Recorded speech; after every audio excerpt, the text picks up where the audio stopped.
జిల్లాలోని వివిధ highway police స్టేషన్ల పరిధిలో గల ముఖ్యమైన ట్రాఫిక్ జంక్షన్ల మోరంపూడి, పిడిరగొయ్యి, జేఎన్ రోడ్, ఏవి అప్పారావు రోడ్, లాలా చెరువు పాయింట్లను జిల్లా ఎస్పీ డి నరసింహకిషోర్ పరిశీలన చేశారు. అక్కడ ప్రమాదాల నివారణకు తీసుకోవాల్సిన జాగ్రత్తలు, సూచనల బోర్డుల ఏర్పాటుపై ట్రాఫిక్, లా అండ్ ఆర్డర్ పోలీసులకు పలు సూచనలు చేశారు.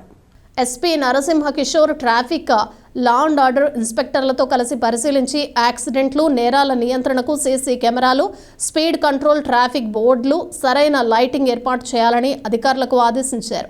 ఈ సందర్భంగా జిల్లా ఎస్పీ మాట్లాడుతూ జిల్లాలో హైవేపై యాక్సిడెంట్స్ నియంత్రణకు ముందస్తు ప్రణాళిక సిద్ధం చేశామని, దాని ప్రకారం తగిన చర్యలు తీసుకుంటున్నామని, రహదారి భద్రతపై ప్రజలకు, విద్యార్థులకు అవగాహన కార్యక్రమాలు ప్రతిరోజు జిల్లా అంతటా నిర్వహిస్తున్నామని తెలియజేశారు. Inspector Anusuri Srinivasarao, inspector Kashi Vishwanath, inspector G Umamaheswararao, inspector Nabi, inspector Chinta Suribabu, sub inspector Ayyappareddy తదితరులు ఉన్నారు.